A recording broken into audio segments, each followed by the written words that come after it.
नमस्कार दोस्तों, आपका स्वागत है फैंटेसी नॉवल ऑडियो बुक में।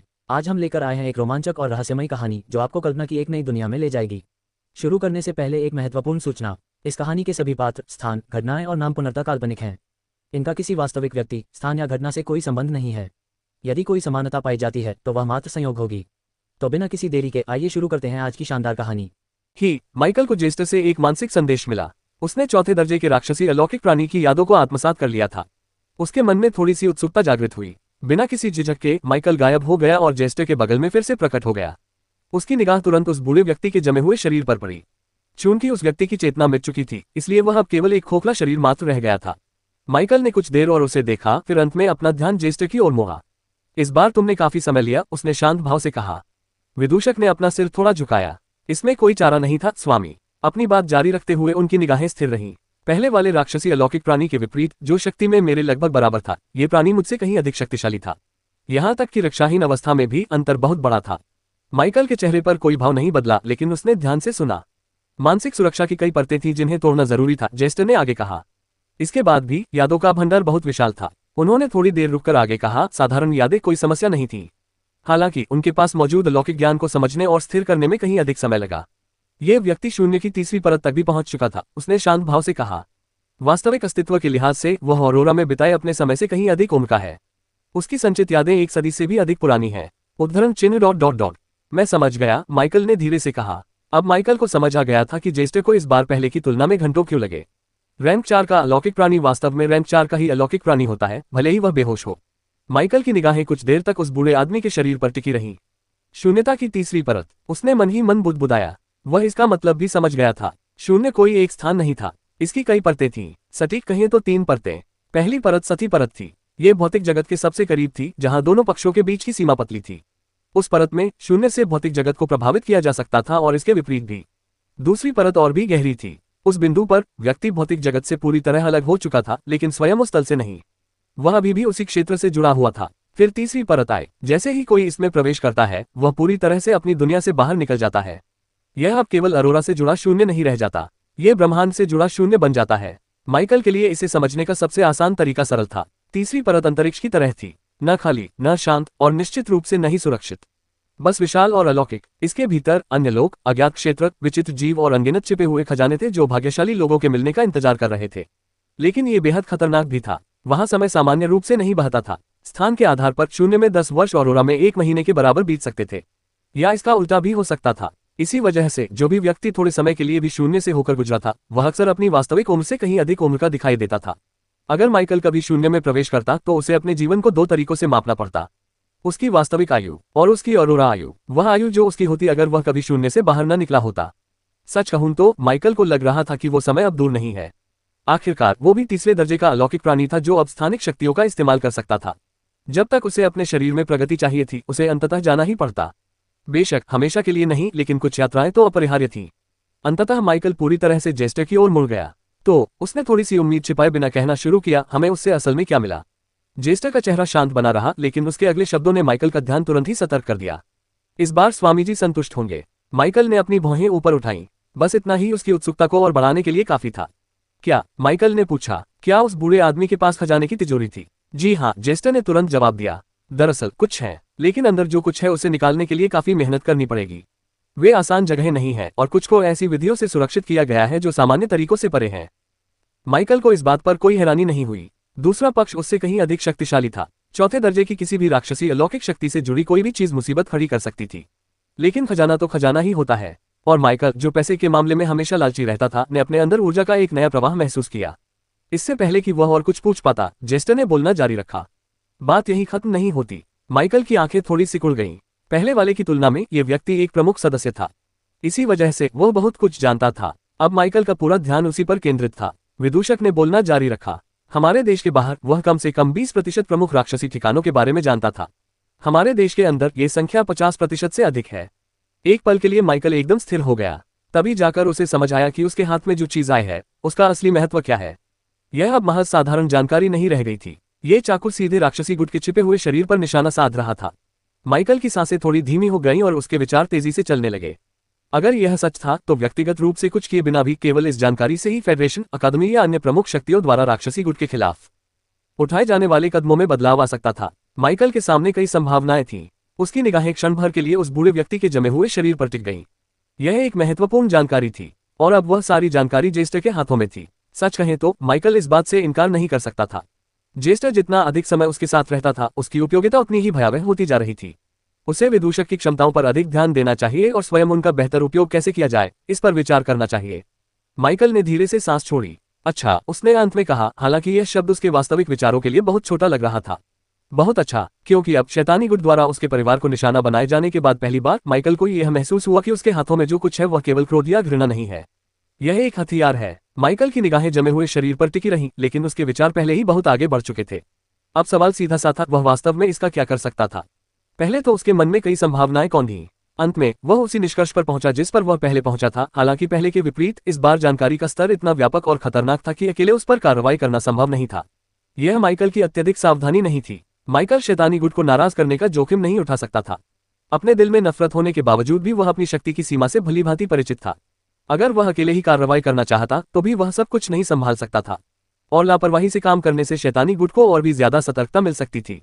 सबसे अच्छा विकल्प अभी भी अकादमी ही था, या अधिक सटीक कहें तो संघ और अकादमी। अगर यह जानकारी सौंप दी जाती तो इससे सिर्फ एक या दो जीत ही नहीं मिलती, इससे पूरी स्थिति बदल सकती थी। उद्धरण चिन्ह ... मैं इसे उन्हें दे दूंगा, माइकल ने फैसला किया। हालांकि अभी भी एक समस्या बाकी थी। इस जानकारी का स्रोत क्या है? अगर उनसे पूछा जाए कि उन्हें ये जानकारी कहां से मिली तो वे क्या कहेंगे? माइकल की निगाहें थोड़ी सी डगमगाईं। जेस्टर और बूढ़े आदमी का पर्दाफाश नहीं किया जा सकता था, लेकिन इस जानकारी से मिलने वाले फायदों के मुकाबले ये समस्या मामूली थी। सीधे जवाब देने से बचने या आंशिक सत्य बताने के कई तरीके थे। माइकल ने इस बारे में ज्यादा नहीं सोचा। इसके बजाय उसका ध्यान किसी और तात्कालिक मुद्दे पर केंद्रित हो गया। जेस्टर को सक्रिय करने का समय आ गया था। ताबूत में सीमित जगह होने के बावजूद माइकल ने अपने और जेस्टर के साथ एक छोटी सी सभा आयोजित की। अब जब आखिरकार उसके मरे हुए रूप को विकसित करने का समय आ गया था, तब माइकल को एहसास हुआ कि जेस्टर के लिए यह पहली बार होगा। वैसे भी यह कोई आश्चर्य की बात नहीं थी। जेस्टर का महत्व उसके अन्य मरे हुओं से कम नहीं था। इसका एक कारण था क्योंकि उसकी प्रतिभा से विकसित हुए सभी जीवों की तुलना में जेस्टर शुरू से ही असाधारण श्रेणी का प्राणी था, और वह भी सर्वोच्च श्रेणी का। मूलतः इसका अर्थ यह था कि जेस्टर का अगला विकास रूप एपिक ग्रेड का था। माइकल अपने वर्तमान रूप को इसी ग्रेड का मानता था, और जब उसने पिछली बार विकसित होना चाहा था तो उसे 1500 विकास अंक चाहिए थे, जो कि उच्च मानव रूप में विकसित होने के लिए आवश्यक अंकों से 15 गुना अधिक थे। हालांकि उसके विकास ने उसे एक नई नस्ल में बदलने के बजाय केवल एक अधिक विकसित उच्च मानव बना दिया, लेकिन जेस्टर और बाकी जैसे राक्षसों या जीवों के लिए यह अलग होना चाहिए। जेस्टर को विकसित करने के लिए आवश्यक अंकों को देखने से पहले ही यह एक बहुत बड़ी राशि होने वाली थी। माइकल ने झटपट अपने दिमाग में आंकड़ों का विश्लेषण किया। विकास की प्रणाली संरचना में सरल थी, लेकिन प्रत्येक चरण के साथ लागत तेजी से बढ़ती गई। शुरुआत में 1 स्टार वाले सामान्य जीव को 3 स्टार वाले सामान्य जीव में विकसित करने के लिए केवल एक विकास बिंदु की आवश्यकता होती थी। यह सबसे बुनियादी चरण था, जो अब लगभग नगण्य है। वहां से अगले ग्रेड में जाने के लिए 3 स्टार कॉमन से 1 स्टार रेयर तक पहुंचने के लिए 5 इवोल्यूशन पॉइंट्स की आवश्यकता होती थी। रेयर ग्रेड में पहुंचने के बाद यह प्रक्रिया जारी रहती थी। 1 स्टार रेयर से 3 स्टार रेयर में विकसित होने के लिए लागत फिर से 5 गुना बढ़ गई, यानी 25 इवोल्यूशन पॉइंट्स। असाधारण श्रेणी में प्रवेश करने के लिए 5 गुना वृद्धि आवश्यक थी। 3 सितारा दुर्लभ से 1 सितारा असाधारण तक पहुंचने के लिए 125 विकास अंक लगते थे। 1 सितारा असाधारण से 3 सितारा असाधारण तक पहुंचने के लिए 625 विकास अंक आवश्यक थे। माइकल के पास 2000 से अधिक 3 स्टार एक्स्ट्राऑर्डिनरी ग्रेड के जीव थे, जिसका अर्थ है कि इस संख्या तक पहुंचने के लिए उसकी प्रतिभा ने कम से कम 10 लाख से अधिक विकास अंक उत्पन्न किए थे। इसमें कोई आश्चर्य नहीं कि वह अकादमी के भारी छात्र ऋण में डूबा हुआ था, और यह सब तब हुआ जब उसने ऑर्गन की भूमि में अपने क्षेत्र के कच्चे माल के भंडार को लगभग समाप्त कर दिया था, एवलॉन फॉरेस्ट में राक्षसों का शिकार किया था, और उन पर अध्ययन करने के बाद उसके पास मौजूद सभी कानून के बीजों को खा लिया था। अपने पास मौजूद मरे हुए लोगों की संख्या की बदौलत माइकल को प्रतिदिन कम से कम 2000 विकास अंक मिल रहे थे, लेकिन इसे 10 लाख तक जमा करने के लिए उसे कम से कम 500 दिनों की आवश्यकता होगी, जो पहले से ही 1 वर्ष से अधिक का समय था। इसलिए इसमें कोई आश्चर्य की बात नहीं है कि उन्होंने कहा था कि जैसे जैसे किसी की शक्ति बढ़ती जाती है, प्रगति करना अविश्वसनीय रूप से कठिन हो जाता है।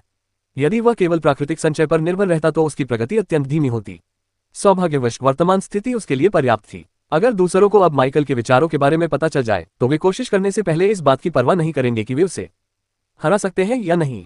माइकल के दिमाग में कई विचार कौंधे, और आखिरकार उसने जेस्टर को विकसित करने के लिए आवश्यक अंकों की संख्या देखी और एक गहरी सांस ली। क्या आप 9375 इवोल्यूशन पॉइंट्स का उपयोग करके जेस्टर को 1 स्टार एपिक ग्रेड में विकसित करना चाहते हैं? 9000। हालांकि उसे आशंका थी कि यह संख्या उसकी अपनी संख्या से 15 गुना अधिक होगी, फिर भी माइकल चौंक गया और उसकी पलकें अपने आप फड़कने लगी और उसने अपने चारों ओर मौजूद हजारों मरे हुए लोगों को देखने के लिए मुड़ गया।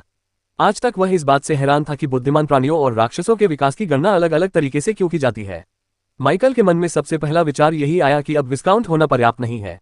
खर्च की इस दर को देखते हुए भविष्य की योजनाओं को चलाने के लिए उसे राजा या सम्राट बनना पड़ेगा। बेशक अगर माइकल को जोखिमों से डर नहीं लगता तो वह नरक में जाकर शिकार भी कर सकता था। जेस्टर के विकास के लिए आवश्यक अंकों को एक तरफ रखते हुए ये लगभग निश्चित था कि जो कुछ उसके अपने पिछले विकास के दौरान हुआ था वही जेस्टर के साथ भी हो सकता है। सौभाग्य से जेस्टर के पास माइकल की तरह प्राथमिक और द्वितीयक शरीर नहीं थे, इसलिए उसके मुख्य शरीर को क्षतिग्रस्त ताबूत के अंदर विकसित किया जा सकता था। जैसे ही माइकल जेस्टर को विकसित करने वाला था उसने कुछ और देखा। जेस्टर को विकसित करने के अलावा उसकी प्रतिभा ने उसे एक और विकल्प दिया था। जेस्टर और स्यूडो डिवाइन क्लोन को 1000 इवोल्यूशन पॉइंट्स के लिए मर्ज करें।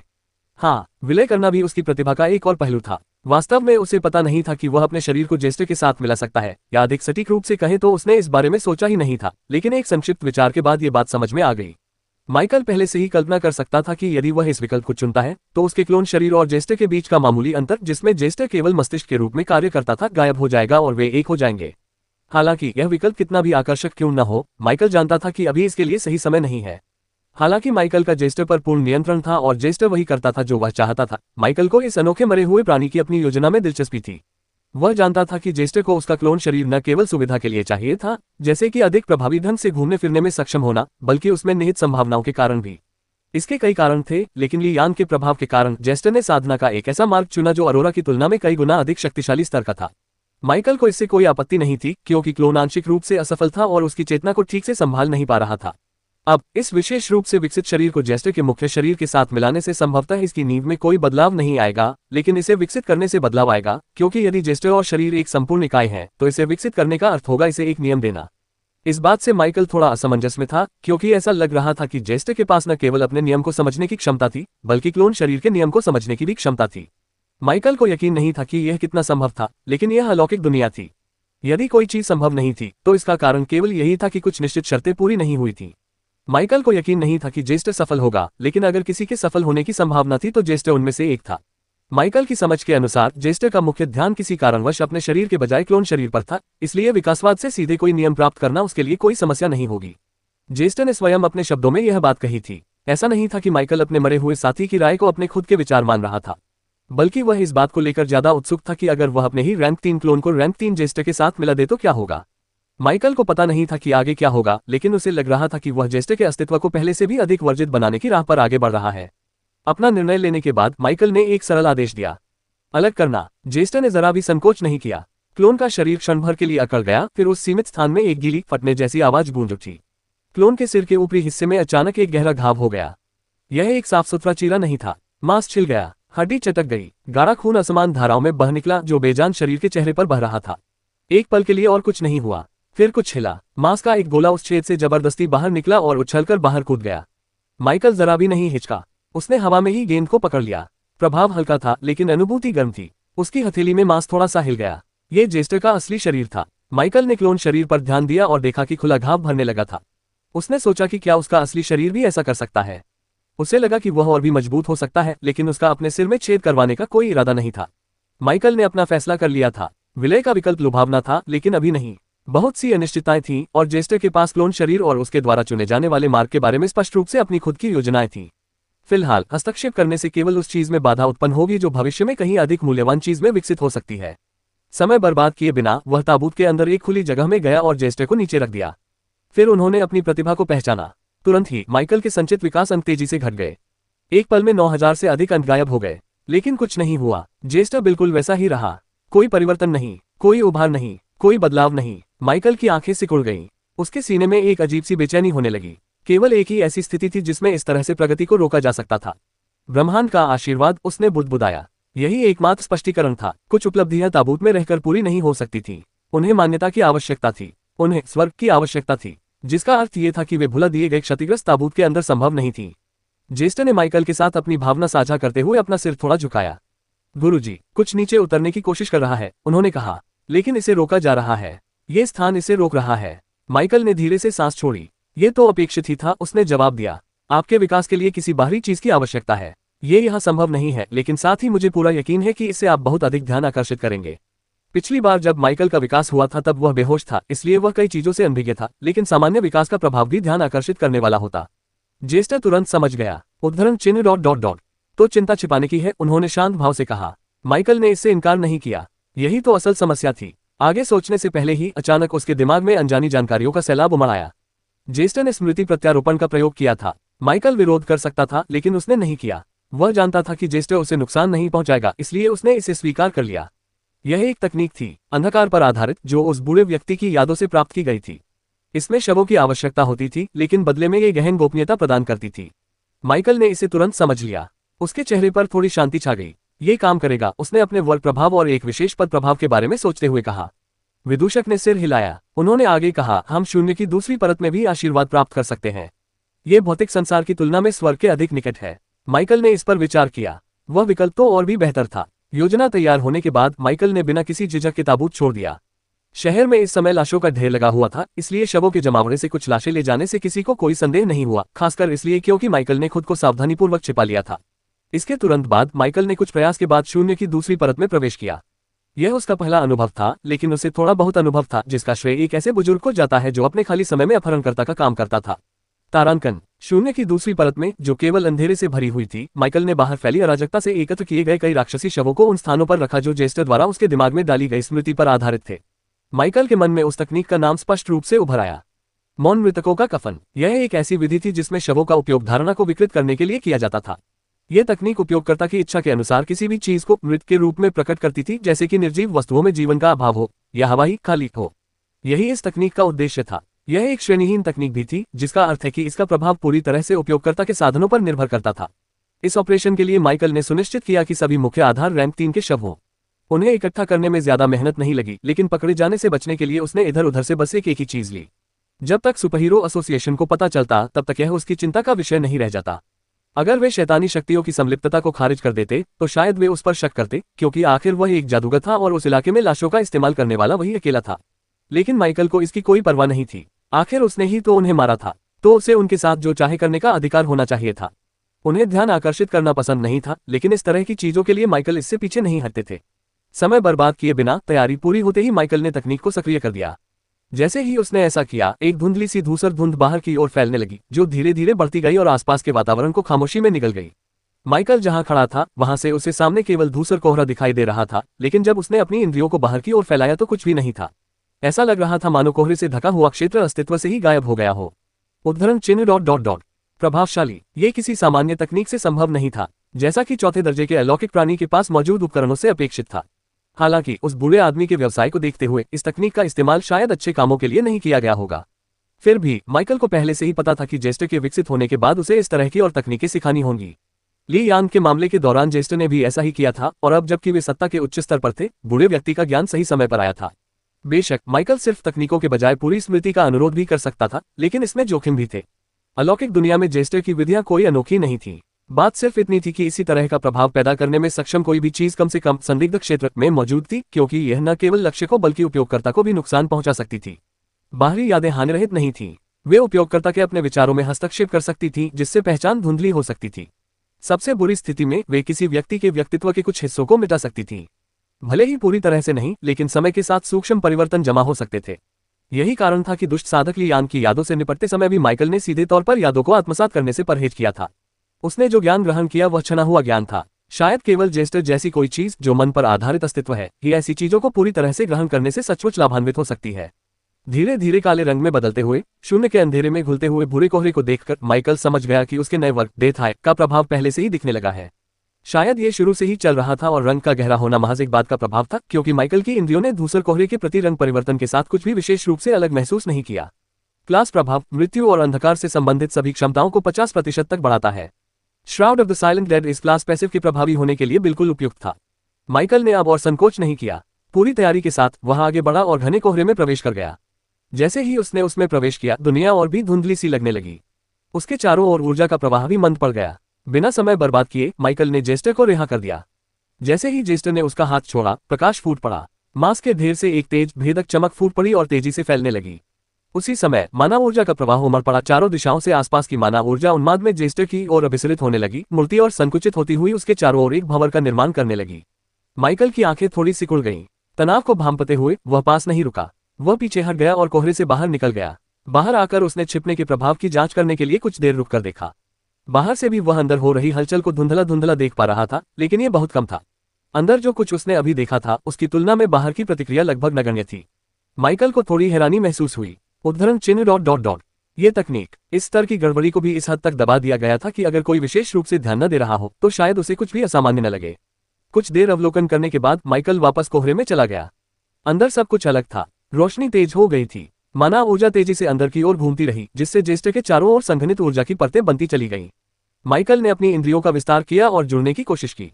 विदूषक, कोई जवाब नहीं। उद्धरण चिन्ह डॉट डॉट डॉट। विदूषक, अभी तक कुछ नहीं हुआ। माइकल को आश्चर्य नहीं हुआ।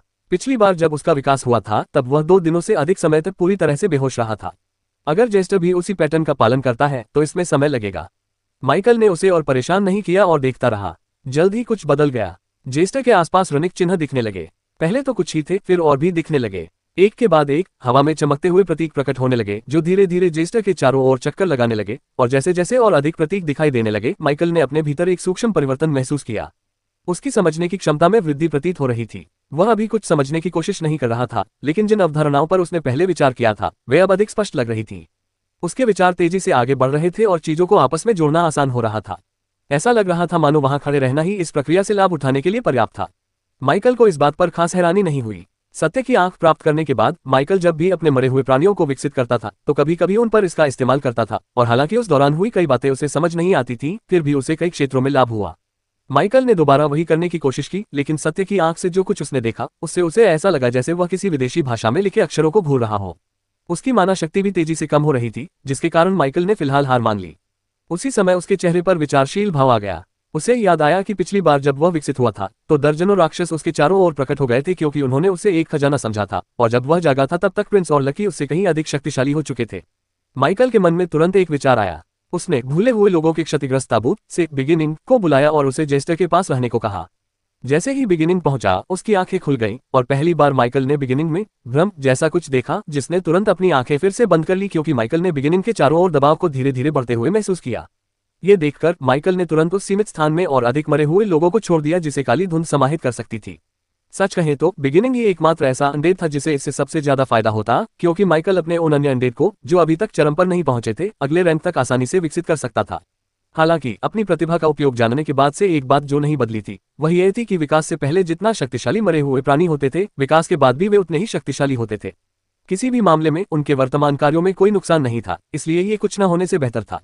देखते ही देखते समय बीत गया। 1 घंटा, 2, 4, 12, फिर 1 दिन बीत गया, फिर 2 दिन हो गए। तीसरे दिन तक जेस्टर के विकास के बढ़ते प्रभाव को कम करने के लिए माइकल को इलाके में कई बार shroud of the silent death मंत्र का प्रयोग करने के लिए और अधिक शव उधार लेने पड़े। इस समय तक माइकल के कई मरे हुए सैनिक रैंक 3 के शिखर पर पहुंच चुके थे। Ghost, fate, Prince, lucky, Spartan और कई अन्य लोगों को अब अगले चरण को शुरू करने के लिए या माइकल द्वारा उन्हें सीधे विकसित करने के लिए केवल थोड़े से ज्ञान की आवश्यकता थी। फिर शुरुआत हुई। दूसरे दिन के अंत तक ऐसा प्रतीत हुआ कि जेस्टर का विकास अब उसकी और मदद नहीं कर सकता। भूले हुए लोगों के क्षतिग्रस्त ताबूत में माइकल ने 60 मीटर ऊंचे बिगिनिंग को अपने चेहरे पर एक अजीब भाव के साथ देखा। कुछ सोच विचार करने के बाद उसने थोड़ी दूरी पर खड़ी लिली की ओर देखा और माइकल के चेहरे पर दृढ़ निश्चय का भाव आ गया। हाँ, शुरुआत में भी स्वर्ग की दृष्टि की आवश्यकता थी। जब यह प्रकट हुआ तो माइकल निराश हो गया। वह अंततः अपना खुद का रैंक 4 अंडेड पाना चाहता था ताकि वह सतर्क रहना छोड़ सके। अगर उसके पास एक होता तो वह नरक के ऊपरी तलों पर अपने अंडेड को विकसित करने का साहस करता। इस पर विचार करते हुए माइकल ने अपने एक और विचार पर फिर से गौर किया जिसे उसने काफी समय से भुला रखा था, और वह विचार था अपने मरे हुओं को मूल भूमि में विकसित करना। इन दिनों राजकुमार रूई के गायब होने के कारण राज्य और उसके आसपास के अन्य क्षेत्रों में तनावपूर्ण माहौल था। हालांकि अब वह राजधानी से बहुत दूर था, माइकल इतना तो जानता ही था, और अपराधी होने के नाते वह अपनी पहचान छुपाना चाहता था। फिर भी साम्राज्य से डरने का उसका एकमात्र कारण यही था कि उसके पास स्वयं रैंक 4 की शक्ति नहीं थी। उसे सिर्फ एक नहीं बल्कि कम से कम 2 रैंक 4 अंडेड की जरूरत थी। उसके बाकी अंडेड के साथ मिलकर तब तक उसे साम्राज्य से सावधान रहने की जरूरत नहीं होगी, बल्कि साम्राज्य को उससे सावधान रहना पड़ेगा। इस बिंदु पर माइकल ने अपना निर्णय ले लिया था। बेशक यह निर्णय जेस्टर के विकास के बाद मृत रैंक 4 के बूढ़े व्यक्ति और ड्रेक को पुनर्जीवित करने की कोशिश करने के बाद आया। माइकल के मन में कई विचार कौंध रहे थे, और अंततः तीसरे दिन जेस्टर का विकास पूरा हो गया। शून्य में हलचल हुई और वह एक विशाल तारों भरे आकाश में खुल गया जो शून्य का हिस्सा नहीं था। माइकल की आंखें सिकुड़ गईं। यह क्या है? तारे चमकने लगे और हल्की रोशनी की किरणें नीचे उतरने लगी, बिना किसी रुकावट के कोहरे को भेदती हुई। जैसे ही रोशनी जेस्टर तक पहुंची, उसके चारों ओर की ऊर्जा में जबरदस्त उछाल आया, और जैसे ही उसकी आभा तेजी से ऊपर उठी और ऊपर चढ़ने लगी, ऊर्जा और भी संकुचित हो गई। उसी समय पास के मरे हुओं ने प्रतिक्रिया दी। Ghost, fate, Prince, lucky, Spartan, Prakash के उनके पास से गुजरते ही उनकी आभा कांप उठी। प्रकाश ने उनकी ऊर्जा को थोड़ा परिष्कृत किया, उनकी नींव को स्थिर किया, लेकिन इसका प्रभाव सीमित था। वे पहले ही शिखर पर पहुंच चुके थे और यह अवसर उनके लिए नहीं था। माइकल चुपचाप देखता रहा। कुछ ही देर में उनके सामने एक बहुप्रतीक्षित सूचना प्रकट हुई। आपका undead jester epic grade undead Velith में विकसित हो गया है। आपका अनडेड वेलिथ रैंक 3 पर पहुंच गया है। आपका अनडेड वेलिथ लेवल अप हो गया है। आपका अनडेड वेलिथ लेवल अप हो गया है। आपका अनडेड वेलिथ लेवल अप हो गया है। आपका अनडेड वेलिथ 68वें लेवल पर पहुंच गया है। और भी पैनल दिखने लगे और इस बार वे कौशल से संबंधित थे। हालांकि सरसरी नजर से पता चला कि ये वो चीजें थी जो जेस्टर पहले से सीख चुकी थी, लेकिन 2 ऐसी चीजें थी जिन्होंने तुरंत माइकल का ध्यान आकर्षित किया। आपके अनडेड विदूषक ने एक नया कौशल प्राप्त कर लिया है। कौशल विचार का बीज। विवरण, यह मंत्र किसी लक्ष्य की चेतना में लगभग अदृश्य बीज बो देता है, बशर्ते लक्ष्य मंत्र प्रयोगकर्ता से एक पद ऊपर न हो। ये बीज धीरे धीरे लक्ष्य के मन में समाहित हो जाता है। समय के साथ विचार, निर्णय और यहाँ तक कि पहचान में भी सूक्ष्म परिवर्तन आने लगते हैं जो मेजबान को स्वाभाविक प्रतीत होते हैं। एक बार पूरी तरह जड़ जमा लेने के बाद इस बीज को संपूर्ण मानसिक संरचना को नष्ट किए बिना नहीं हटाया जा सकता। आपके अनडेड विदूषक ने एक नया कौशल प्राप्त कर लिया है। कौशल अपवित्र भाग्य धागा। विवरण, यह उपयोगकर्ता को किसी लक्ष्य से जुड़े भाग्य के धागों को समझने और पकड़ने की अनुमति देता है। एक बार समझ लेने पर परिणाम केवल देखे जाने तक सीमित नहीं रहते बल्कि उन पर प्रभाव भी डाला जा सकता है। छोटी मोटी घटनाएं सूक्ष्म रूप से बदल सकती हैं, जबकि बड़े परिणामों के लिए समय, तैयारी या त्याग की आवश्यकता होती है। बार बार हस्तक्षेप करने से उलझने का खतरा रहता है। जैसे ही आखिरी पैनल गायब हुआ, माइकल उस खालीपन में ज्यादा देर तक नहीं रुका। उसने नोटिफिकेशन पर बस एक सरसरी नजर डाली और तुरंत आगे बढ़ गया। एक विचार के साथ उसे अपने मरे हुए साथियों की याद आई। एक एक करके उनकी उपस्थिति धुंध में गायब हो गई, लेकिन माइकल यही नहीं रुका। उसने शून्य में अपनी उपस्थिति के निशान भी मिटा दिए। उसने ऐसा किसी खास गहरे कारण से नहीं किया। यह तो भोजन के बाद मेज को स्वाभाविक रूप से पहुंचने जैसा था। उस परत से अपने और अपने साथियों के सारे निशान मिटाने के बाद माइकल वहां और नहीं रुका। एक ही कदम में उसके चारों ओर अंतरिक्ष विकृत हो गया और अगले ही पल वह गायब हो गया। भौतिक दुनिया में लौटकर अपने घर में माइकल चुपचाप बैठक कक्ष में प्रकट हुआ। दोनों लोगों के बीच का परिवर्तन सहज था। लिली और आंटी मिया अभी भी सो रही थीं, हालांकि उसे उम्मीद थी कि वे जल्द ही जाग जाएंगी क्योंकि भोर होने में बस कुछ ही घंटे बाकी थे। घर शांत और अपरिवर्तित था, मानो पिछले कुछ दिनों की उथल पुथल यहां तक पहुंची ही न हो। माइकल सोफे पर बैठ गया और उसके हाथ में एक छोटी सी वस्तु प्रकट हुई। वह जेस्टर था, या उसकी नई जाति को सही ढंग से कहें तो एक वेलिथ। माइकल ने अपनी नजरें अपनी हथेली में रखी छोटी सी वस्तु पर टिकाई। अब वह पहले जैसी नहीं दिख रही थी। उसके हाथ में जो कुछ था वह स्पष्ट रूप से एक मस्तिष्क था, लेकिन किसी मानव मस्तिष्क जैसा नहीं। यह मानव मस्तिष्क से छोटा भी था। इसकी सतह चिकनी थी, फिर भी उस पर जटिल परतें थीं जो इतनी सदी हुई प्रतीत होती थी कि उन्हें केवल जैविक होना असंभव लगता था। उसमें एक अजीब सा संतुलन था, साथ ही एक अजीब सी सुंदरता भी। उसकी सतह पर धुंधली आकृतियां उभरी हुई थीं। माइकल ने उन्हें तुरंत ही रून अक्षरों के रूप में पहचान लिया। उन चिन्हों पर एक हल्की सुनहरी चमक फैली हुई थी जो कमरे को रोशन करने के लिए पर्याप्त नहीं थी, लेकिन इतनी जरूर थी कि वे फीकी, लगभग निर्जीव त्वचा पर स्पष्ट रूप से दिखाई दे। माइकल ने इसे और करीब से देखते हुए अपनी आंखें थोड़ी सिकुड़ी। उद्धरण चिन्ह ... तो यह एपिक ग्रेड का है।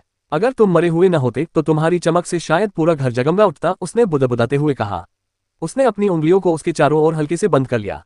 मांस ने हल्की सी प्रतिक्रिया दी, लगभग नगण्य रूप से हिल गया, मानो उसकी उपस्थिति को स्वीकार कर रहा हो। तभी उसके मन में एक शांत आवाज गूंजी, अपनी जरूरत की हर चीज खरीदें और देखें। अपनी जरूरत की हर चीज खरीदें। एली एक्सप्रेस ऐप खोलें। अपनी जरूरत की हर चीज खरीदें। एली एक्सप्रेस ऐप खोलें। अपनी जरूरत की हर चीज खरीदें और देखें। मालिक। माइकल की निगाहें ठहर गईं। विदूषक, आप कैसा महसूस कर रहे हैं? माइकल ने पूछा। एक पैनल कई चीजें प्रदर्शित कर सकता था, लेकिन अपनी स्थिति को सही मायने में केवल व्यक्ति स्वयं ही समझ सकता था। जेस्टर की आवाज हमेशा की तरह शांत रही। बेहतर स्वामी, बहुत बेहतर। फिर कुछ देर रुकने के बाद उन्होंने कहा, आपकी क्षमताएं उम्मीद के मुताबिक ही शानदार हैं। स्वर्ग के समक्ष भी इतनी दिव्य शक्तियां प्राप्त कर पाना, सचमुच ये सेवक असीम रूप से भाग्यशाली है। माइकल उसे घूरता रहा, फिर उसके माथे पर लकीरें उभर आईं। उद्धरण चिन्ह ... तुमने चापलूसी करना कहां से सीखा? जेस्टर ने बिना किसी झिझक के जवाब दिया, उन राजनीतिक नाटकों से जो लिली मेरे साथ देखती है। माइकल एक पल के लिए चुप हो गया। क्या तुम राजनीतिक ड्रामा देखते हो? हाँ मास्टर। लिली के साथ? हाँ मास्टर। माइकल को लगा कि अगर वह सवाल पूछता रहेगा तो उसे ऐसी बातें ही सुनने को मिलेंगी जिनके लिए वह तैयार नहीं था। अंत में उसने इस बात को छोड़ दिया। छोड़ो इससे, उसने बुदबुदाया। जेस्टर ने स्वाभाविक रूप से बात मान ली और विषय को वापस अपनी ओर मोड़ दिया। मुझमें महत्वपूर्ण बदलाव आए हैं। पहला है गतिशीलता। तीसरे रैंक पर उड़ना संभव हो जाता है। मेरे पास अंतरिक्ष में भी विचरण करने की क्षमता है, इसलिए पहले की तरह शरीर में रहने की आवश्यकता नहीं थी, लेकिन अब मैं पूर्ण और आत्मनिर्भर हूँ। हालांकि गुरु द्वारा दिए गए इस शरीर को छोड़ने का मेरा कोई इरादा नहीं है। आखिरी हिस्से को नजरअंदाज करते हुए माइकल ने हल्के से सिर हिलाया। इतनी तो उम्मीद थी ही। दूसरी बात मेरी इंद्रियां हैं, जेस्टर ने आगे कहा। मेरी प्राकृतिक पहचान सीमा अब 80,000 मीटर है। इससे माइकल की भौहें तन गईं। 80,000, ये संख्या छोटी नहीं थी। माइकल खुद भी जानबूझकर अपनी इंद्रियों को इतना उत्तेजित करके इस स्तर तक पहुंच सकता था, लेकिन उसकी सामान्य आराम सीमा केवल 50,000 मीटर थी। जेस्टर का विकास के तुरंत बाद ही उससे आगे निकल जाना ही ये दिखाने के लिए काफी था कि यह नई प्रजाति कितनी असामान्य थी। मैंने कई नए कौशल भी हासिल किए हैं, जेस्टर ने कहा। इनमें से अधिकांश मेरी पहले से मौजूद क्षमताओं का ही परिष्करण है। ये अवधारणा में पूरी तरह से नए नहीं है, बल्कि इन्हें अधिक शक्तिशाली और संपूर्ण रूप में ढाला गया है।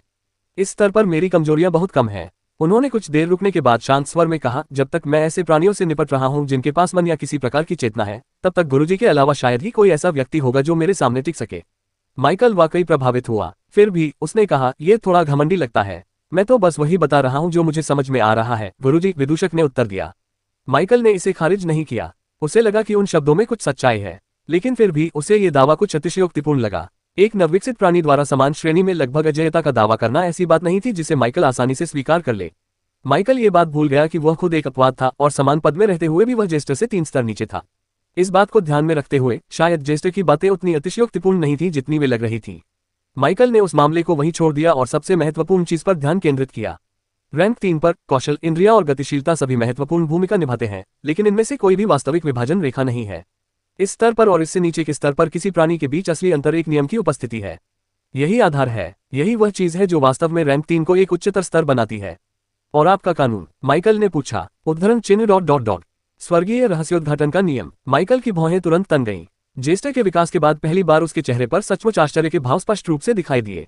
स्वर्गीय रहस्योद्घाटन, यह उसकी अपेक्षा के अनुरूप नहीं था। यह बहुत भव्य लग रहा था, बल्कि अत्यधिक भव्य। इससे भी महत्वपूर्ण बात यह थी कि यह केवल मन से संबंधित नियम जैसा नहीं लग रहा था, यह उससे कहीं अधिक व्यापक प्रतीत हो रहा था। विदूषक की आवाज शांत रही। जी स्वामी, यही मेरे नियम का नाम है।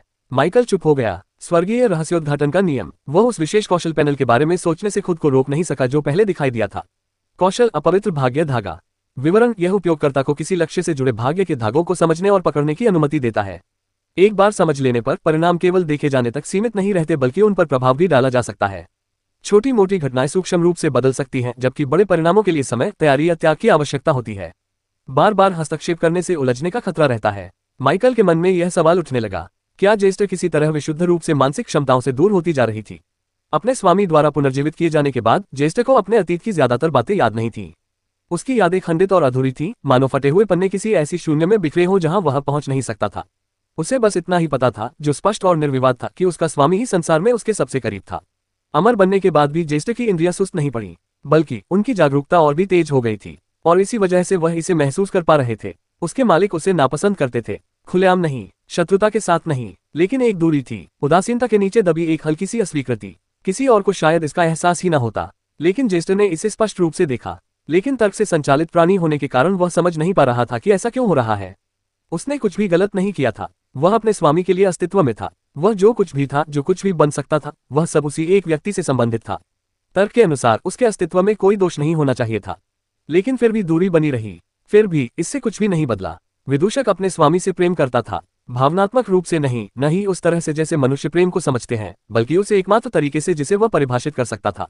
महत्व की पूर्ण स्वीकृति। उनके गुरु भी विशेष थे, केवल इसलिए नहीं कि वे उनके गुरु थे, बल्कि इसलिए कि वे वास्तव में मौलिक रूप से विशेष थे। उनमें कुछ खास बात थी, कुछ ऐसा अलग जो आसानी से समझाया नहीं जा सकता था। उनके गुरु चीजों का स्वरूप बदल सकते थे, लाक्षणिक रूप से नहीं, बल्कि एक गहरे स्तर पर, कुछ ऐसा जो अस्तित्व की मूल संरचना के ही विपरीत था। जेस्टर हमेशा सोचता रहता था कि क्या ये सामान्य बात है। ली युआन की यादों को गहराई से जानने के बाद ही उसे सच्चाई समझ में आई। ये सामान्य बात नहीं थी, यहाँ तक कि साधकों के बीच भी नहीं, जो दुनिया के सबसे शक्तिशाली प्राणियों में गिने जाते थे। उसका मालिक असामान्य था, अद्वितीय था। जेस्टर ये सोचे बिना नहीं रह सका कि उसका स्वामी उसे कब विकसित करेगा। समय बीतता गया, वह देखता रहा। एक एक करके उनके भाई बहनों ने अपनी उपयोगिता साबित की। उन्होंने लड़ाई लड़ी, वे बड़े हुए, वे अपने गुरु के साथ खड़े रहे और उनके साथ अपना स्थान बनाया। और जेस्टर मांस का एक ढेर बनकर रह गया। वह और अधिक करना चाहता था, उसे और अधिक करने की आवश्यकता थी। सौभाग्य से अवसर आ गया। जब उसके मालिक ने एक क्लोन बनाया तो उसके मालिक ने उसे एक विफलता माना, लेकिन जेस्टर के लिए यह एक उपहार था। लेकिन शरीर प्राप्त करने के बाद भी उसके स्वामी ने उसे अपने पास नहीं रखा, बल्कि उसे बहुत दूर भेज दिया गया और उसे कोई और ही कार्य सौंप दिया गया, उसके मालिक का परिवार। जेस्टर को पहले तो ये बात समझ नहीं आई। उसका मानना था कि वह अपने स्वामी के साथ रहकर कहीं अधिक उपयोगी साबित हो सकता है। यदि स्वामी उसमें निवेश करे, उसे निखारे, उसका विकास करे, तो उसका मूल्य वर्तमान से कहीं अधिक बढ़ जाएगा। लेकिन आदेश होने के कारण जेस्टर ने आज्ञा का पालन किया। समय आगे बढ़ता गया और धीरे धीरे उसे समझ आने लगा, उसके स्वामी के पास शक्ति की कोई कमी नहीं थी, न ही उसके पास सक्षम अधीनस्थों की कोई कमी थी। उसके अनेक भाई बहनों में से कुछ तो उसी के समान विशेष थे, कुछ तो प्रत्यक्ष युद्ध, विनाश और हर चुनौती का सामना करने के लिए उससे भी अधिक उपयुक्त थे। जेस्टर अकेला नहीं था और इस तरह उसे अपना स्थान मिल गया। यदि वह मोर्चे पर अपने स्वामी की सेवा नहीं कर सकता था तो वह पर्दे के पीछे रहकर उनकी सेवा करेगा। जिस प्रकार परिवार की रक्षा करने से उसके स्वामी को बिना किसी रोक टोक के कार्य करने की स्वतंत्रता मिलती थी, उसी प्रकार जेस्टर एक अदृश्य सहारा बनेगा, एक मौन रक्षक, वह जो ये सुनिश्चित करेगा कि उसके स्वामी के पीछे सब कुछ स्थिर रहे, एक अटूट नींव। लेकिन ऐसा करने के लिए उसे और मजबूत होना जरूरी था। और फिर 3 दिन पहले आखिरकार वह अवसर ही गया। उसके गुरु ने उसे विकसित करने का फैसला किया था। उस क्षण जेस्टर को पता नहीं था कि वह क्या सोच रहा है। कोई भावना उसे निर्देशित नहीं कर रही थी, कोई अचानक ज्ञानोदय नहीं हुआ। आकाश के नीचे दिव्य अनुभूतियों का वर्णन करने वाले साधकों की स्मृतियों में दर्ज महान अनुभूतियों जैसी कोई अनुभूति नहीं हुई। केवल एक ही बात थी, एक लक्ष्य, अपने स्वामी के लिए उपयोगी बनना, ऐसी स्थिति तक पहुंचना जहां उसके अस्तित्व में किसी चीज की कमी न रहे। और अपने गुरु के आशीर्वाद से कुछ बदल गया। वह द्वितीय जुनून जो शुद्ध और किसी भी प्रकार के व्यवधान से मुक्त था, संकुचित हुआ। वह विकसित हुआ। उसने किसी महान चीज को जन्म दिया, एक कानून। गणना से जन्मा एक नियम, अवलोकन से जन्मा एक नियम, कारण और परिणाम के अनगिनत मौन विश्लेषणों से जन्मा एक नियम, देखने, प्रतीक्षा करने और आगे बढ़ने का सबसे इष्टतम मार्ग निर्धारित करने से जन्मा एक नियम। एक ऐसा नियम जिसने भाग्य से लड़ने की कोशिश नहीं की, बल्कि उसे पढ़ने, उसका विश्लेषण करने और उसका उपयोग करने की कोशिश की। स्वर्गीय रहस्योद्घाटन का नियम मूल रूप से ये सत्ता उन्मुख कानून नहीं था। यह एक ऐसा कानून था जो अदृश्य को भी देखने की अनुमति देता था। लेकिन ये केवल खतरे को भांपने या हमलों की भविष्यवाणी करने के सामान्य अर्थ में नहीं था। इस कानून ने एक गहरे मुद्दे को छुआ, भाग्य। अधिकांश प्राणियों के लिए भाग्य एक अमूर्त अवधारणा थी, एक अस्पष्ट विचार जिसका उपयोग संयोग, नियति या अनिवार्यता को समझाने के लिए किया जाता था। यहाँ तक कि शक्तिशाली साधकों के बीच भी भाग्य एक ऐसी चीज थी जिसे केवल उच्चतम स्तर के साधक ही मुश्किल से देख पाते थे। लेकिन जेस्टर के नियम ने भाग्य को अलग तरह से देखा। उनके अनुसार भाग्य एक संरचना थी, यह एक जाल था। हर प्राणी, हर क्रिया, हर संभावित परिणाम से जुड़े संबंध, अदृश्य रेखाएं जो संभावना, संभाव्यता और दिशा निर्धारित करती थीं।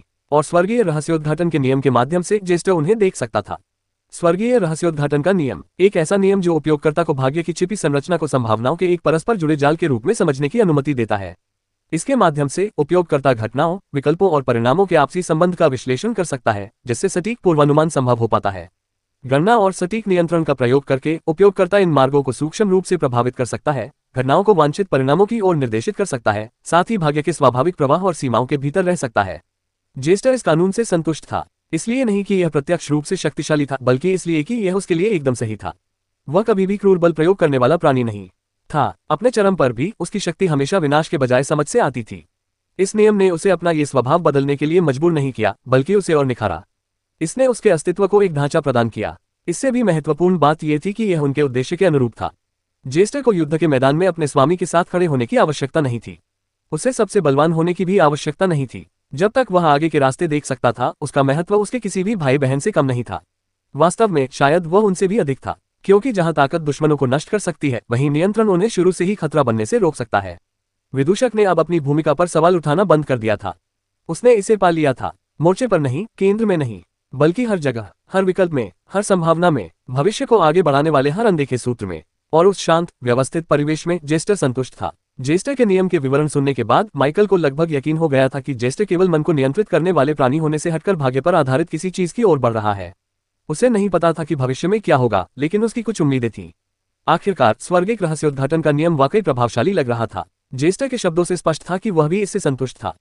फिर भी माइकल के मन में ये जानने की उत्सुकता बनी रही कि इस नियम को वास्तव में कैसे लागू किया जा सकता है। आखिर यह भाग्य से जुड़ा मामला था। इसके आसपास का रहस्य उसके मन में गहरी हलचल पैदा कर रहा था। क्यों न हम आपके कानून को बेहतर ढंग से समझने के लिए इसका थोड़ा उपयोग करने का प्रयास करें। विदूषक के स्वामी के रूप में यह उसका अधिकार और कर्तव्य था। केवल माइकल ही जानता था कि वास्तव में ये केवल उसकी जिज्ञासा का परिणाम था। जेस्टर ने जरा भी संकोच नहीं किया। जैसा स्वामी चाहे। उसके स्वर में कोई प्रतिरोध नहीं था। यद्यपि उसे अपने नियम का ज्ञान था, फिर भी वह केवल ज्ञान ही था। भले ही माइकल ने सुझाव न दिया हो, जेस्टर अंततः एकांत में इसका परीक्षण अवश्य कर लेता। व्यवहारिक अनुभव आवश्यक था। जेस्टर की सतह पर खुदे हुए धुंधले सुनहरे अक्षर थोड़े और चमकने लगे। मेरे नियम के लिए एक संदर्भ बिंदु आवश्यक है, जेस्टर ने कहना शुरू किया। स्पष्ट रूप से कहें तो एक लक्ष्य। भाग्य को अलग थलग करके नहीं देखा जा सकता, इसे किसी न किसी चीज से जोड़ा जाना चाहिए। माइकल ने हल्के से सिर हिलाया। ये बात समझ में आती है। गुरुजी को बेहतर ढंग से समझने में मदद करने के लिए मैं आपकी इंद्रियों से जुड़ने की अनुमति का अनुरोध करती हूँ। अपनी जरूरत की हर चीज खरीदें। AliExpress ऐप खोलें। अपनी जरूरत की हर चीज खरीदें और देखें। अपनी जरूरत की हर चीज खरीदें और देखें। अपनी जरूरत की हर चीज खरीदें और देखें। माइकल ने जरा भी संकोच नहीं किया। करो। जैसे ही उसने सहमति दी, एक सूक्ष्म बदलाव आया। ये किसी नई चीज की तरह कम और उसकी मौजूदा धारणा पर एक अतिरिक्त परत चढ़ाने जैसा अधिक प्रतीत हुआ। उसकी दृष्टि तो वही रही, लेकिन उस पर कुछ और आ गया। इस अनुभूति ने माइकल को एक ऐसी क्षमता की याद दिला दी जिसका उसने कुछ समय से उपयोग नहीं किया था, वह क्षमता जो उसे अपने मरे हुए साथियों के साथ इंद्रियों को साझा करने की अनुमति देती थी। जैसे ही वह संक्षिप्त पुरानी यादें थमी, जेस्टर के नजरिए से उसके आसपास की दुनिया विस्तृत हो गई। माइकल की इंद्रियां तेजी से फैल गईं, उसकी सामान्य सीमा से कहीं आगे। सड़कें, इमारतें, दूर की आकृतियां, पूरे शहर में हलचल, 80,000 मीटर के दायरे में सब कुछ एक साथ दिखाई देने लगा। दिलचस्प, माइकल ने बुदबुदाया। उस विशाल दृश्य क्षेत्र में अनगिनत लक्ष्य प्रकट हुए। साधारण लोग, जागृति लाने वाले लोग, कुछ ऐसे जीव जो अभी भी घटनास्थल पर भटक रहे थे। हालांकि भोर की शुरुआत ही हुई थी, फिर भी हर जगह हलचल थी। जेस्टर की आवाज शांत स्वर में सुनाई दी। हम एक सरल लक्ष्य का चयन करेंगे। माइकल ने कोई आपत्ति नहीं जताई। उस विशाल क्षेत्र के भीतर जेस्टर ने अनगिनत उपस्थिति को एक ऐसी सटीकता के साथ परखा जो बेचैनी की हद तक थी, और अंत में एक पर आकर स्थिर हो गया। वे पर्याप्त होंगे। माइकल की नजर का केंद्र बदल गया।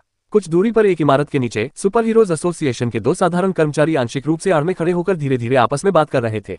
उनकी आवाजें धीमी, थकी हुई और थकान से खुरदरी थी, लेकिन जेस्टर की इंद्रियों के जरिए माइकल ने उन्हें असामान्य स्पष्टता से सुना, मानो वह उनसे कुछ ही कदम दूर खड़ा हो, न कि हजारों मीटर दूर। मुझे सच में लगा कि मैं वहीं मर जाऊंगा, उनमें से एक ने कांपती हुई सांस लेते हुए कहा। वह दीवार से टिका हुआ था, एक हाथ अपनी कमर पर रखे हुए।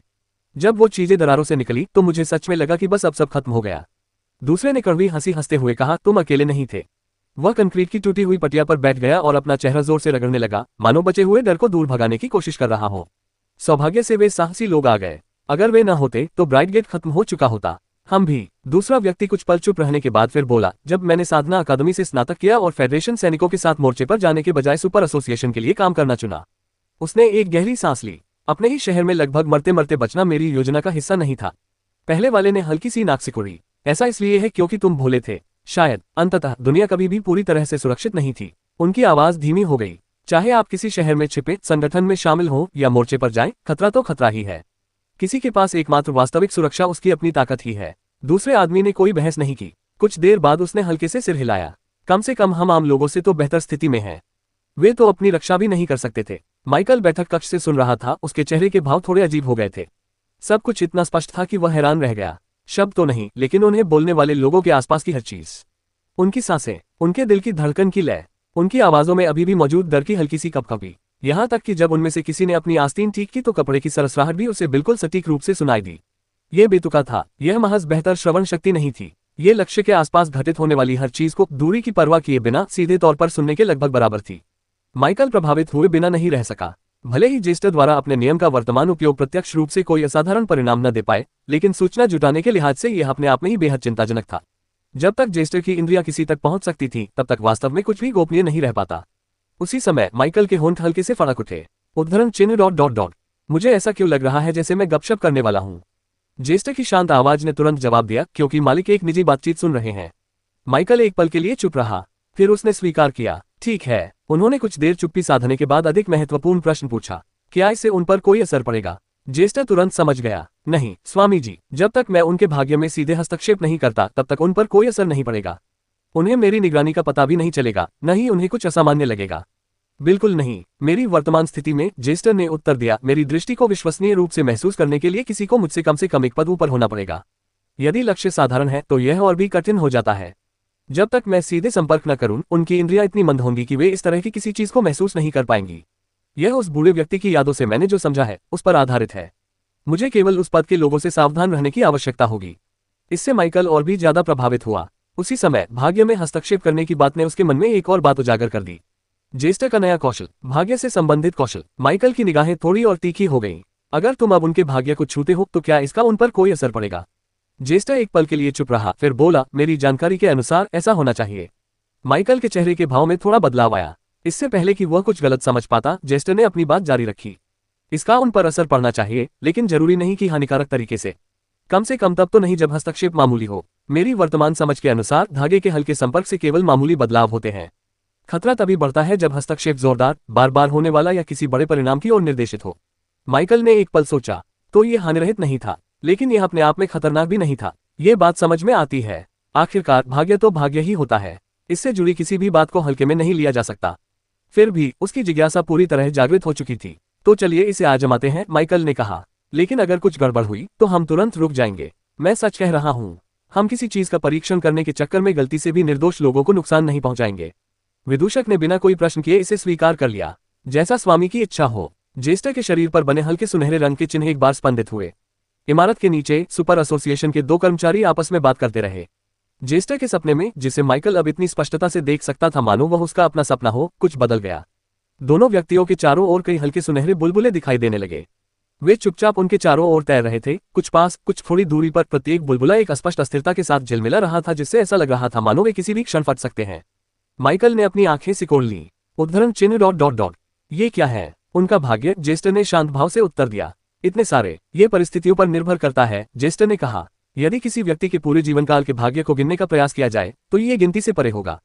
दुनिया स्थिर नहीं है, यह अप्रत्याशित है। छोटे से छोटा बदलाव भी नए रास्ते खोल सकता है। ये तो केवल तात्कालिक परिणाम है जो उनकी वर्तमान स्थिति से सबसे अधिक जुड़े हुए हैं। माइकल को बात कुछ हद तक समझ में आई, और साथ ही उसे पूरी तरह समझ में नहीं भी आई। इससे पहले कि वह कुछ और कह पाता, जेस्टर ने एक बुलबुले की ओर हाथ बढ़ा दिया था। जैसे ही उसका स्पर्श बुलबुले से हुआ, माइकल की दृष्टि धुंधली हो गई। फिर एक दृश्य सामने आया। दोनों आदमी अभी भी इमारत के नीचे खड़े होकर बातें कर रहे थे। कुछ सेकंड तक कुछ नहीं बदला। फिर उनके ऊपर की इमारत चरमरा उठी। एक दरार फैल गई और अगले ही पल क्षतिग्रस्त ढांचा ढह गया।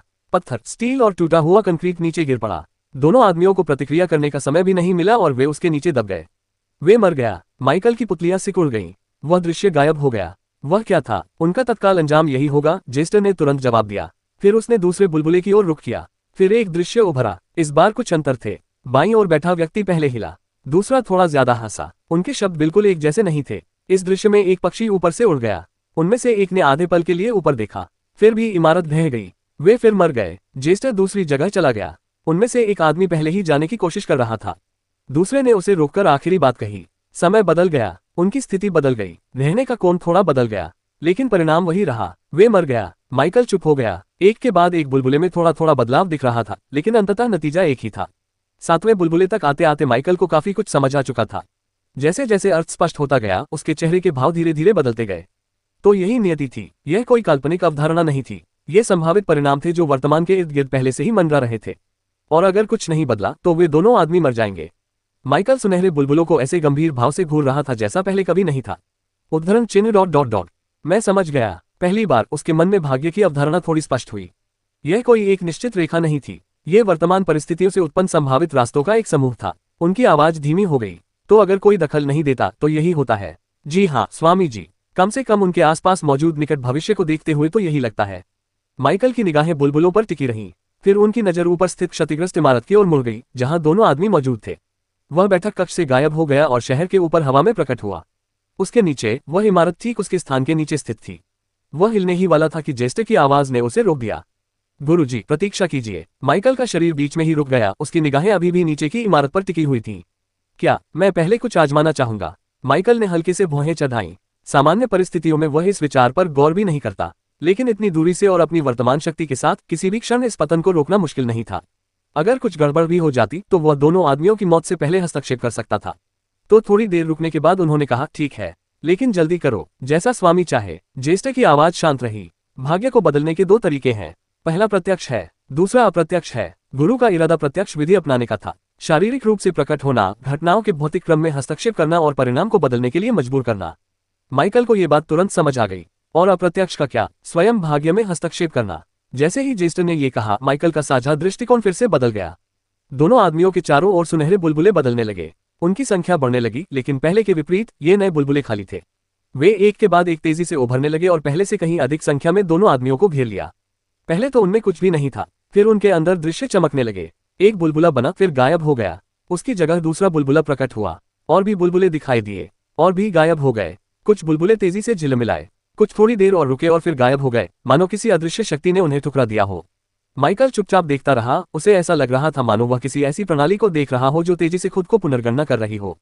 फिर धीरे धीरे बुलबुलों की संख्या कम होने लगी। 10, 7, 4, 2 और फिर केवल एक ही बचा रहा। लेकिन बाकी बुलबुलों के विपरीत यह आखिरी बुलबुला यूं ही गायब नहीं हुआ। यह एक शांत सुनहरे विस्फोट के साथ बाहर की ओर फूट पड़ा। माइकल अभी भी इस बदलाव के कारण को समझने की कोशिश कर ही रहा था कि तभी उसने नीचे कुछ अलग देखा। सुपर एसोसिएशन के दोनों कर्मचारी अभी भी बात कर रहे थे। तभी अचानक उनमें से एक रुक गया।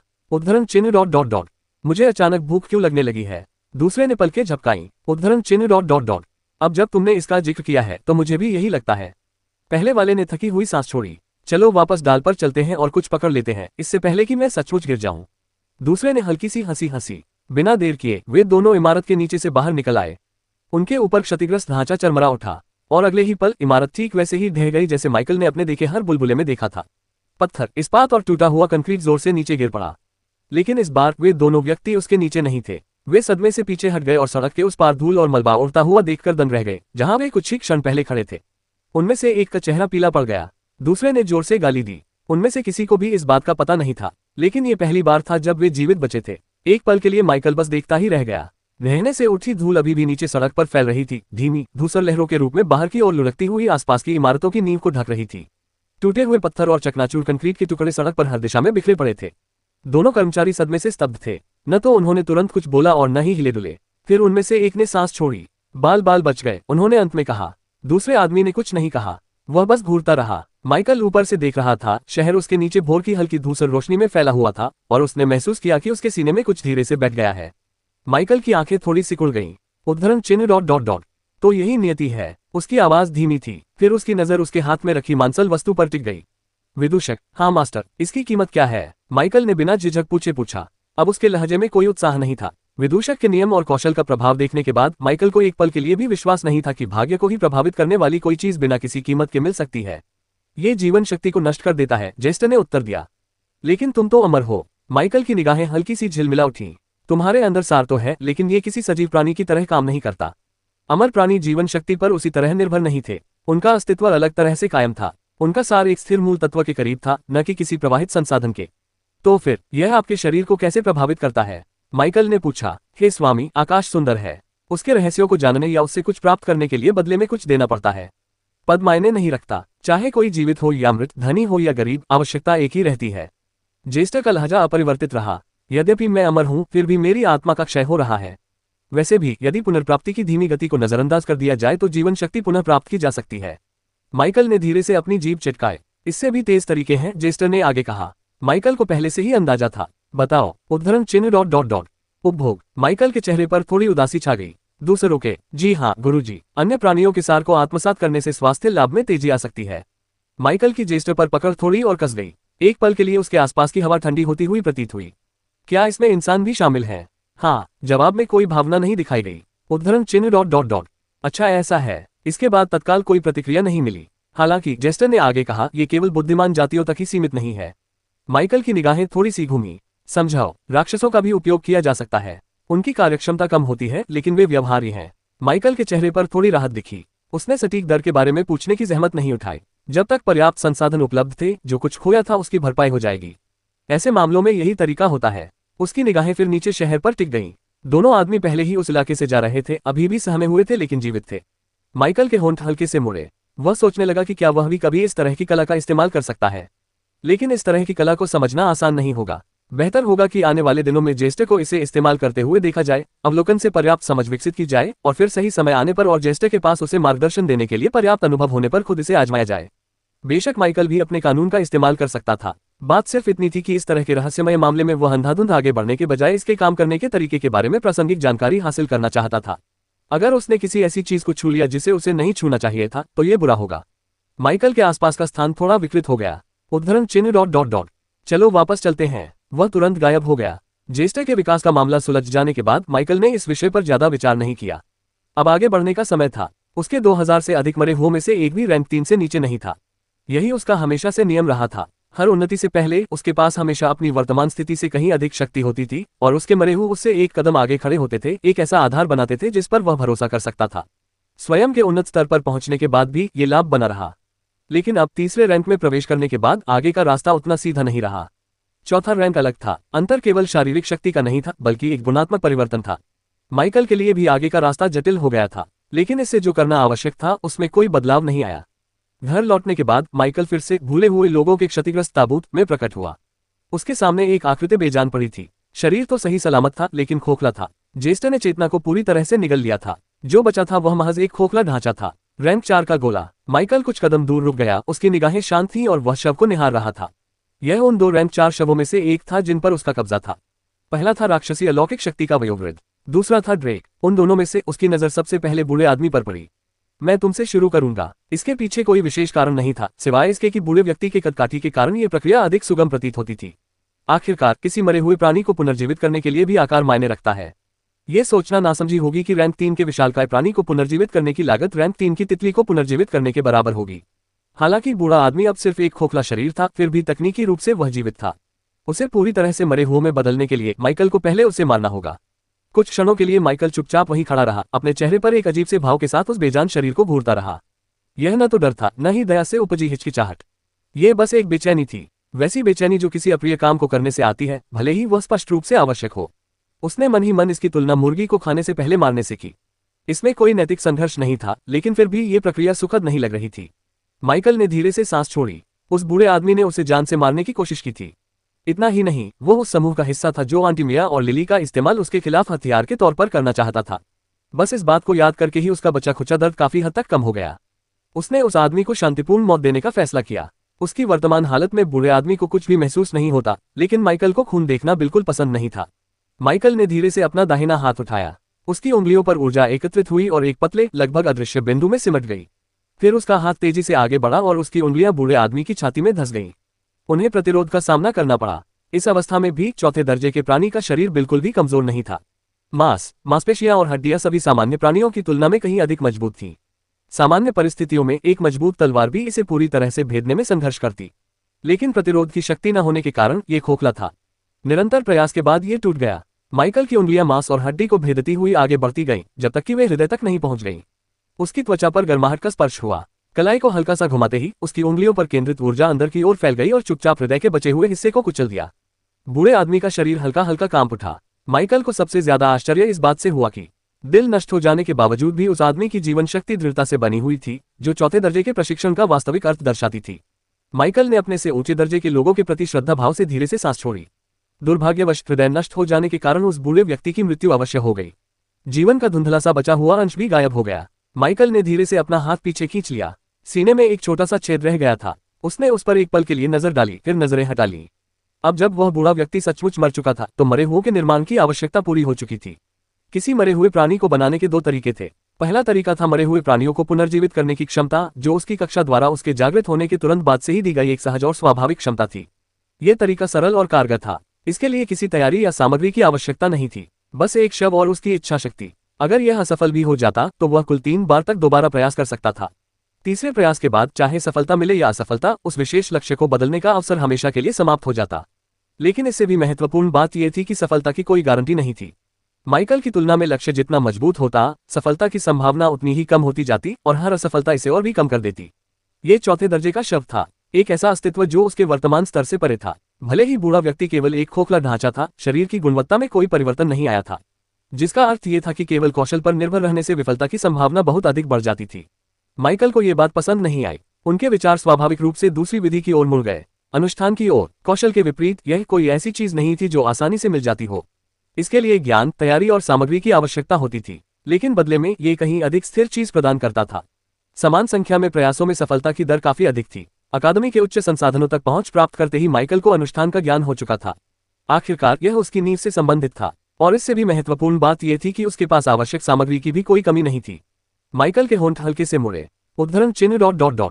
जुए खेलने का कोई कारण नहीं है। यह ऐसी स्थिति नहीं थी जिसमें उसे जोखिम उठाने की जरूरत हो।